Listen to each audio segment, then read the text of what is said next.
Welcome to the Deep Dive, the show where we really try to break down complex stuff into the key things you need to know. We aim to make it insightful, maybe find some surprising facts, and hopefully share a laugh too. Today we're diving headfirst into the world of English conversation, specifically how we talk about relationships, those high-stakes moments, and express tricky emotions. And our main source for this is this really compelling dialogue between a boyfriend and a girlfriend. It's just packed with emotion, some twists, and tons of everyday English phrases.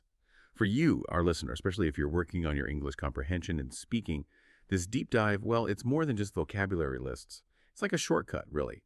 You get to understand the subtle ways native speakers communicate. Not just the words, but the feelings behind them, what's implied, and the cultural stuff underneath. Prepare for some real aha moments that'll make your English feel much more natural. Yeah, what's really fascinating here is just how much you can unpack from what looks like a pretty ordinary exchange on the surface. It's definitely not just about memorizing words. We're talking about really getting the feel for phrases, how they work in the real world in different situations, the emotional weight they carry, and yeah, some cultural bits that might make you think. So we've structured this deep dive to focus on three main things for you today. First, we'll break down some absolutely essential conversational phrases, we call them fluency builders, crucial for everyday English. Then we'll look at how specific language choices really show and even shape relationship dynamics. And finally, we'll have a bit of fun with it. We'll explore the affectionate, sometimes funny world of English pet names. It's all designed to boost your understanding and help your speaking sound, genuinely natural. That's the plan. And to really get a feel for what we're diving into, let's actually listen to, or rather let me recap, the original dialogue that's at the heart of all this. Pay attention to the back and forth, the feelings, how the tone shifts. So it kicks off with that classic loaded question, can we talk? Oh. And the response. Bit defensive, maybe? Sure, honey, we're talking now, aren't we? Then you hear the frustration, you know what I mean? And the other person just sighs, kind of, yeah, I know, go. Then it gets serious. I want to know where this relationship is going. I'm in love with you, and I need to know. The reply tries to smooth things over or maybe avoid the question. I think you're awesome, which leads to that immediate tamed reaction. I'm awesome. Well, I guess that's my answer, isn't it, honey? Then, look, if you don't love me, it's not a thing. All right, we've had our last, but I don't appreciate. And it feels like it's heading towards a breakup. Well, maybe it's just time we... but then, a total reversal. Baby, I love you so much. Followed by disbelief. Hope maybe. You do. And the confirmation. Sealing the deal. I love you, and I think you're awesome. Relief floods in. Oh, I love you too. And completely out of nowhere, that line that just jars you. Come on, put the gun down. And it wraps up with this emotional release, the apology. Oh, baby, I'm so sorry. Wow, what an absolute roller coaster ride. It's like a mini drama of relationships condensed into a few lines. From the edge of breaking up to this sudden declaration of love, and then yeah, that completely unexpected, almost surreal twist at the end. It really shows how much emotion and linguistic complexity can be packed into one single conversation. You're so right. And that dialogue, as wild as it gets, is just a gold mine of phrases that, English learners and honestly, even native speakers sometimes might get wrong or misuse. So we're going to pull them apart, really look at them closely one by one so you can grasp every little nuance.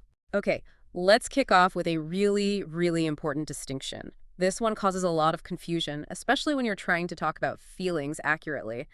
The dialogue used both to love and to be in love with. Now, they sound similar, right?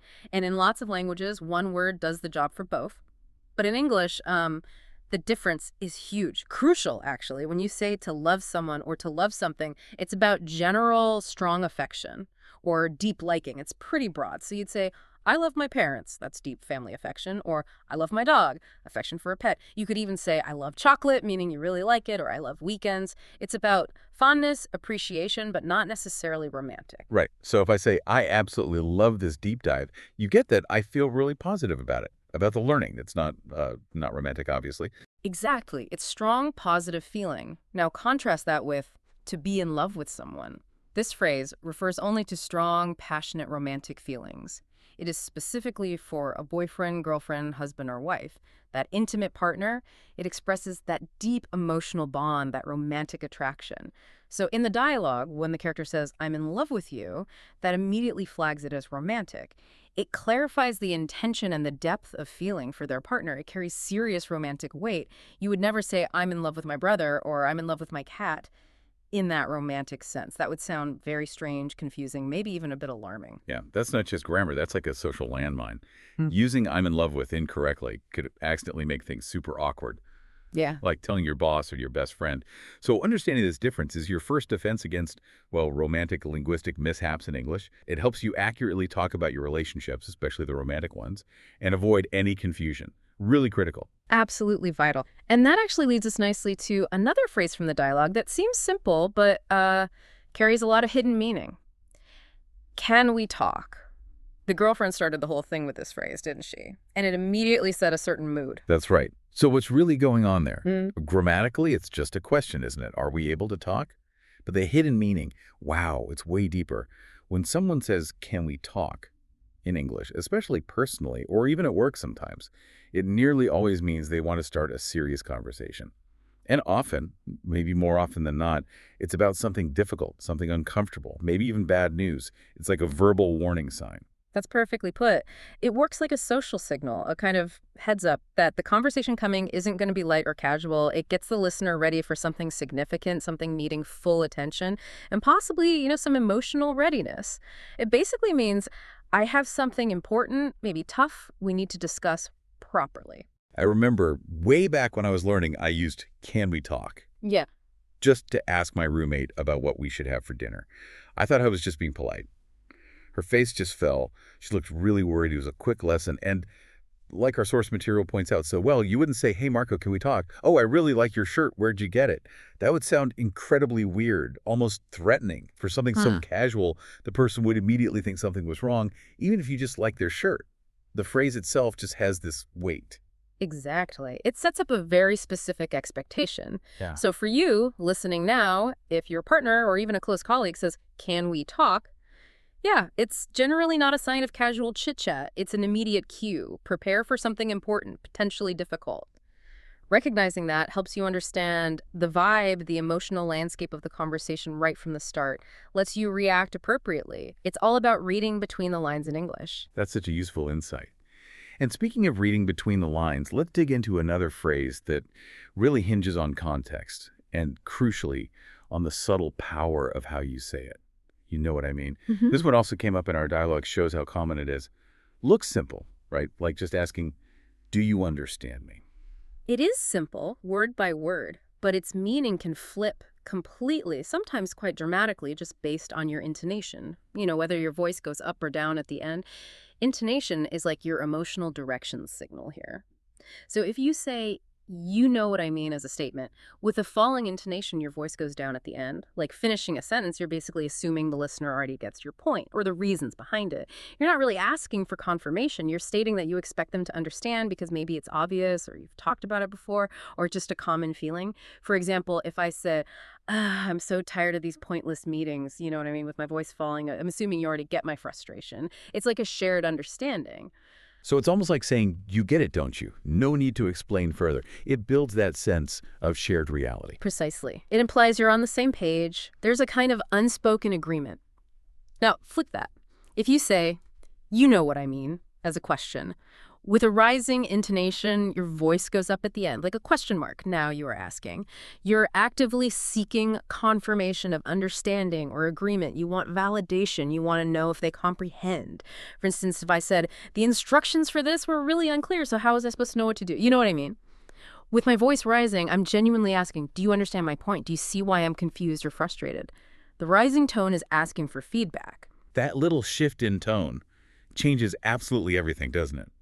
If you miss it, you might think someone's being arrogant when they're actually asking for your empathy. Let's think about the examples from the source material again, trying to imagine that rising or falling tone. The source had 3. I'm tired of doing nothing all day here at home. You know what I mean? Then, come on, Charles. You know what I mean when I say that I don't like your friends. And the last one, I hate this class. It's so boring and tedious. You know what I mean? Right. In those, the second one, come on, Charles, you know what I mean when I say that I don't like your friends. That's clearly the question. You can almost hear the voice going up slightly at the end. The speaker wants Charles to confirm he understands or maybe even agrees about the friends. They're looking for a response. The other two, I'm tired of doing nothing and I hate this class. Those are statements. The speaker is stating a feeling or opinion, and assuming the listener gets it, maybe shares the feeling, they're not asking, they're stating a shared understanding, like a nod. Yeah, that really shows how much meaning is packed into these tiny vocal cues. So for you, our listener, getting a handle on these subtle tonal shifts is just crucial. It doesn't just help you understand what native speakers are really saying, preventing those awkward misinterpretations, but it also helps you sound way more natural, more nuanced when you speak English. It's the difference between sounding like you're reading lines and actually connecting with someone. It really is a core fluency builder. These phrases might seem small, but using them with the right intonation, that carries huge social and emotional information, opens up communication. Okay, that was a fantastic breakdown of those core phrases. Now let's shift gears a bit and look at how these phrases can combine or adapt in different contexts, how they build into more complex expressions. Just to refresh, let's quickly revisit that key moment in the dialogue, thinking about how the phrases we just talked about were adding to the tension. Recaps. Can we talk? Sure, honey, we're talking now, aren't we? You know what I mean? Yeah, I know. I want to know where this relationship is going. I'm in love with you, and I need to know. Right. In that really tense moment, the girlfriend asks, I want to know where this relationship is going. Now, this structure, where is this noun going? It's incredibly useful, super versatile. It goes way beyond just relationships. People use it all the time to ask about the future, the direction, the likely outcome of, well, almost anything. It shows a desire for clarity, for knowing what to expect. It's about the path forward, isn't it? Like, what's the plan here? What's the end goal? Are we just sort of floating along, or is there a destination?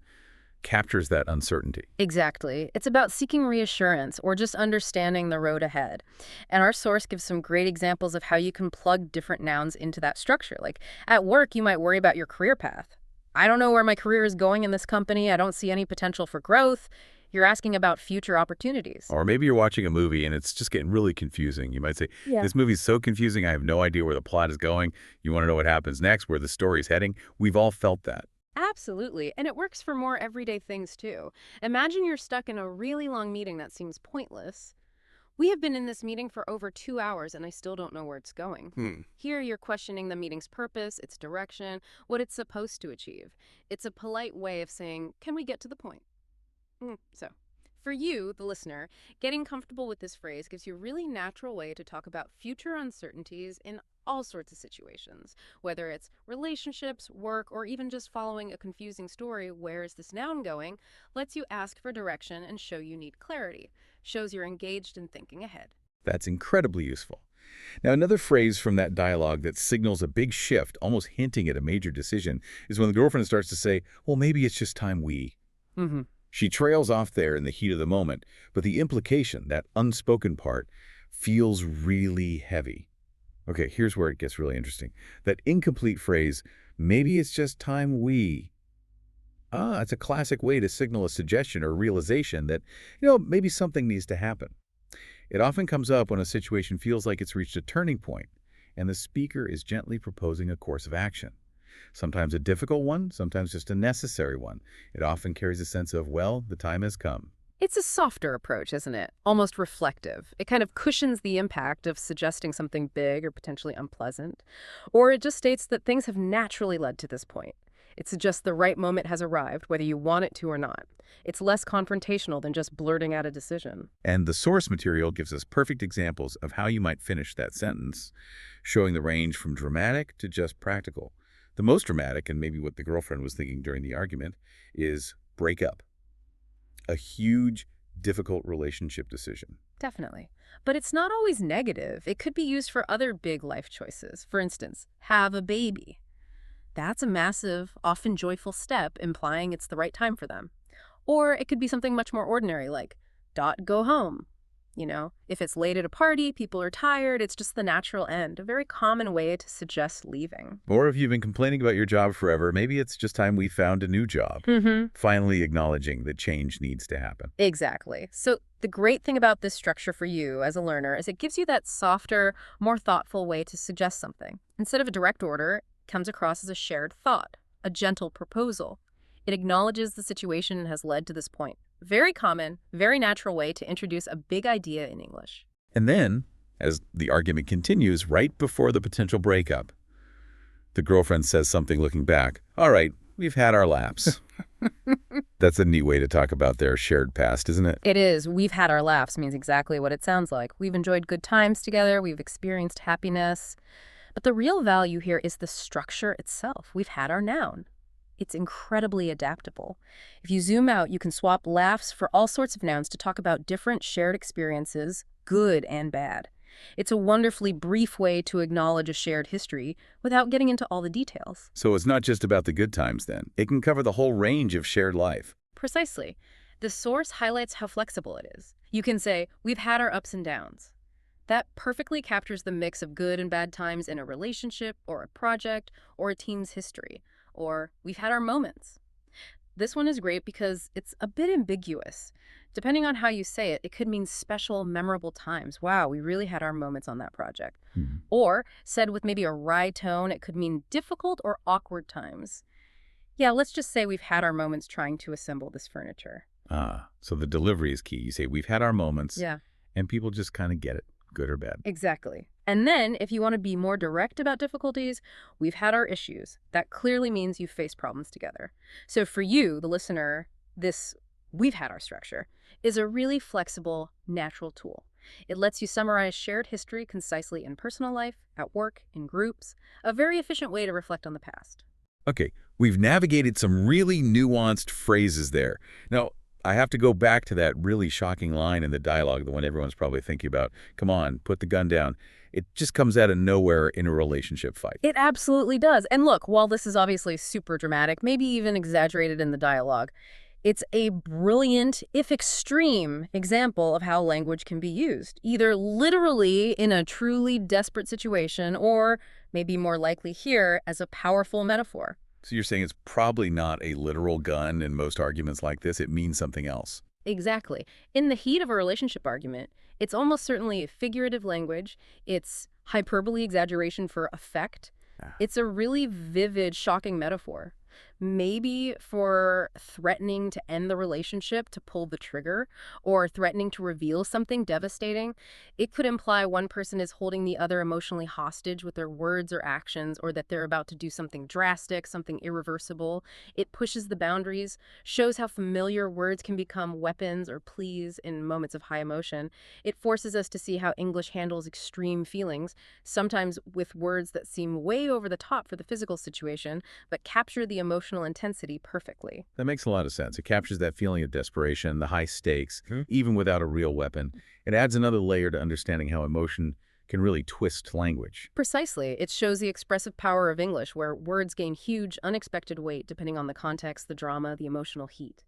It's a good reminder that sometimes the most extreme statements aren't literal. They're about conveying a profound feeling or a perceived threat. Fantastic points. Okay, we've tackled some serious fluency builders, even that dramatic curveball. Now let's switch to something a bit lighter, but still really significant culturally. Pet names. But wait, first things first, let's be crystal clear. When we say pet names, we are not talking about names for your dog or your cat or your hamster. Although I admit, some of them sound like they could be. Sounding amused. No, that's a really common mistake for English learners, and totally understandable. Pet names are those sweet, affectionate names, those terms of endearment you usually call your boyfriend, girlfriend, husband, or wife.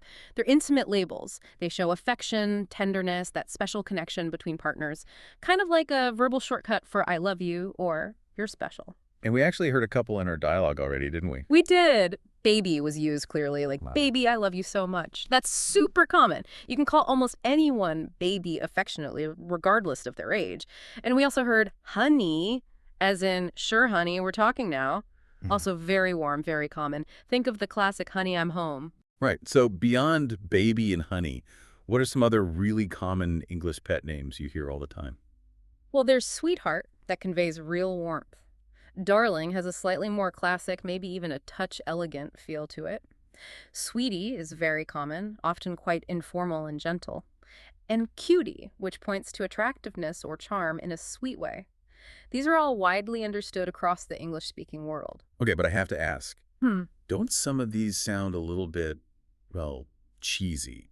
Or maybe just overly sweet for some people. That's a really sharp observation and absolutely true. Personal taste matters hugely here. And even within English-speaking cultures, what one person finds sweet, another might find, yeah, overly sugary, maybe even a bit cringeworthy. Our source actually listed some examples that definitely lean towards cheesy or maybe just unique, like snook. That's pretty unusual. Then honey bunny sounds like something from a cartoon. Sweetie pie is another one that might get a smile or an eye roll.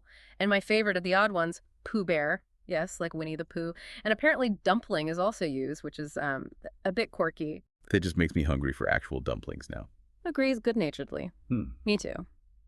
But the really great thing, the liberating thing about pet names, is that couples totally make up their own. They can be based on inside jokes, funny variations of names, just anything that feels special and intimate to them. They often just sort of happen in a relationship. So for you, the listener, understanding these terms, the common ones, the quirky ones, it's important for recognizing affection and intimacy in English. It helps you navigate relationships, sure, but also just understand movies, songs, real conversations better, adds that emotional layer. That's a great point. And it's so interesting to compare English pet names to what people use in other languages. It really shows the cultural differences. Because sometimes if you translate them literally, they sound completely bizarre. Like the source mentioned gourd or gorda in Spanish, which literally means fat. Now in English, calling your partner fat, that would be incredibly rude. Totally. And this is where culture just illuminates language, doesn't it? In Spanish, gourd, or gorda, is often a really warm term of endearment used intimately. It's not about judging weight at all. It's more about conveying warmth, like cuddliness, a kind of beloved plumpness, or just deep affection that has nothing to do with appearance, like saying my sweet chubby one or my cozy bear, but with deep love. It shows how literal meaning can just completely shift and take on a totally different affectionate meaning through culture and intention. It's about how it feels in that culture, not the dictionary definition. Such an important point. Or even stranger, the source mentioned the French term mabou, literally my flea. My flea. Can you imagine calling your sweetheart my flea in English? It really highlights how differently languages express affection and how, well, nonsensical a direct translation can be. Perfect example of why just translating word for word fails and why cultural context is king in language learning. It truly is. What's sweet and loving in one language can be baffling or even insulting in another. So for you, listening, we really encourage you to think about pet names in your own language. How do they translate into English literally? Are they similar, or are they as culturally specific as my flea or my fat one? Thinking about this helps you see that deep, sometimes weird connection between language and culture.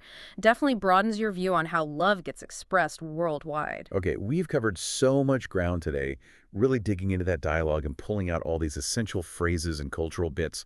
Before we finish up, let's do a quick review of some key terms and phrases just to help solidify them in your mind. Yeah, this is about making sure you can actually use what you've learned. The question is, how do these specific words help you understand not just that dialogue, but other real-life situations? Locking these down builds your framework for understanding and speaking.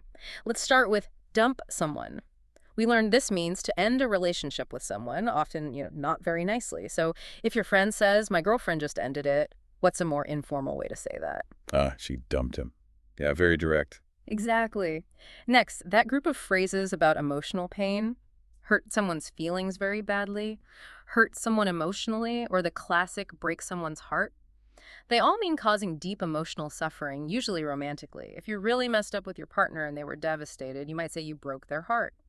Powerful phrase. Okay, what about a heart-to-heart? A heart-to-heart is that really honest emotional talk, a deep, sincere conversation, getting feelings out in the open, often to fix something or just reconnect, laying it all out. And ex, that short little word. Simple one.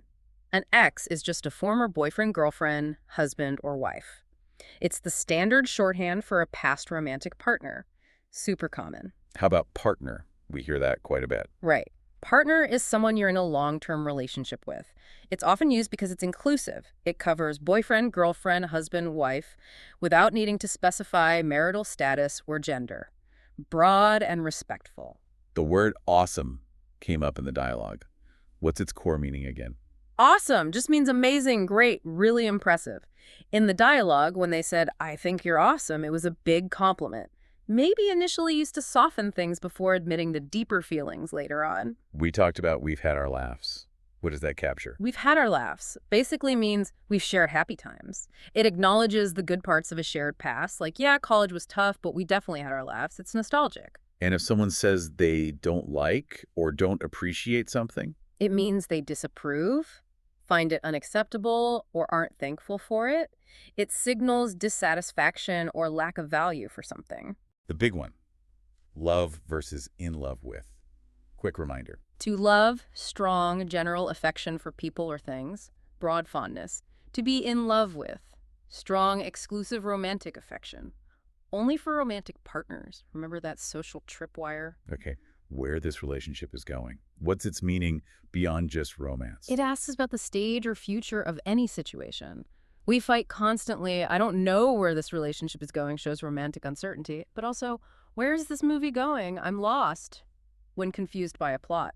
It's about the direction of anything. And lastly, maybe it's time that what does it usually suggest? Maybe it's time that we means perhaps it's the right moment for us to do something. It proposes an action that feels necessary or timely, like it's getting late, maybe it's time we head home, or if things aren't improving, maybe it's time we try a different approach. It's a gentle way to suggest a change. And one more, right from the very end of that dialogue, Oh, maybe, I'm so sorry. That simple phrase, I'm so sorry. It's more than just saying, oops. It's a really strong way to show you're genuinely regretful, right? Absolutely. Using "I'm so sorry," especially with that emphasis, shows deep remorse for what you did, or deep empathy for someone else's pain. It usually comes with wanting to fix things or offer comfort. It's fundamental for reconciliation. It goes beyond just a casual apology. Signals real acknowledgement. Key for mending things. Yeah. Okay, so what does all this mean for you, our fantastic listener? Well, hopefully you've just picked up a massive shortcut to communicating more clearly and understanding English much more deeply. By really getting these subtle differences, you can express yourself better, avoid those awkward moments, and figure out what others really mean.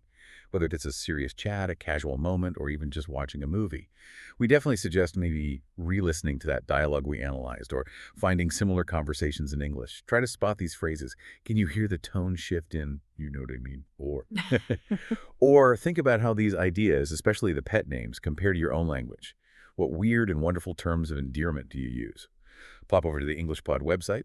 Leave us your questions. Share your language's pet names. We'd genuinely love to hear them. And if we connect all this back to the bigger picture, what we've really explored today is that idea that real fluency, it's not just words and grammar, it's about understanding those hidden layers, the unspoken meaning, the emotion, the culture, packed inside everyday expressions. That's what makes conversation feel natural, human. So here's a thought to leave you with.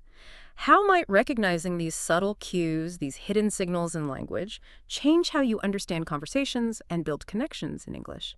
It makes you realize, I think, that every conversation, no matter how simple it seems, has its own deep dive waiting, full of chances to learn, grow, and connect more deeply with the language and the people who speak it. Thank you so much for joining us on this really insightful deep dive. Keep exploring, keep listening, keep learning, and we absolutely look forward to unpacking something fascinating with you again next time.